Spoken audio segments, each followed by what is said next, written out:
எங்கம்மா நானும் சொல்லி சொல்லி பார்த்துட்டேன், கேட்க மாட்றான். சரி, நான் பேசி புரிய வைக்கிறேம்மா அவனுக்கு.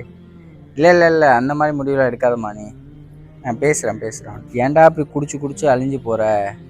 உன்னாலேயே உன் குடும்பம் நடுத்தருக்கு வந்துடுமோன்னு பயமாக இருக்கா? நானும் குடியை விட்டுலான்னு நைட்டு ஃபுல்லாக யோசிச்சேன் மச்சான். மறுநாள் காலைல என்னால் சில குடும்பங்கள்லாம் பாதிக்குமே அப்படின்னு யோசிச்சு பார்த்ததா பயமாக இருக்கு. குடும்பமா? ஆமாம் மச்சான், என்னால் எத்தனை குடும்பம் வாழுது தெரியுமா உனக்கு? அப்படி எத்தனை குடும்பம் நடுத்தருக்கு வந்துடும்? சொல்கிறேன் கேளு. குவார்டர் பாட்டில் வாங்குகிறோம், அந்த பாட்டில் விற்கிற குடும்பம் பிழைக்குது. அதை ஊற்றி குடிக்க கிளாஸ் வாங்குகிறோம், கிளாஸ் விற்கிற குடும்பம் பிழைக்குது. மிக்சிங்க்கு தண்ணி கூல்ட்ரிங்க்ஸ் வாங்குகிறோம், அந்த கூல்ட்ரிங்க்ஸும் தண்ணி விற்கிற குடும்பமும் பிழைக்குது.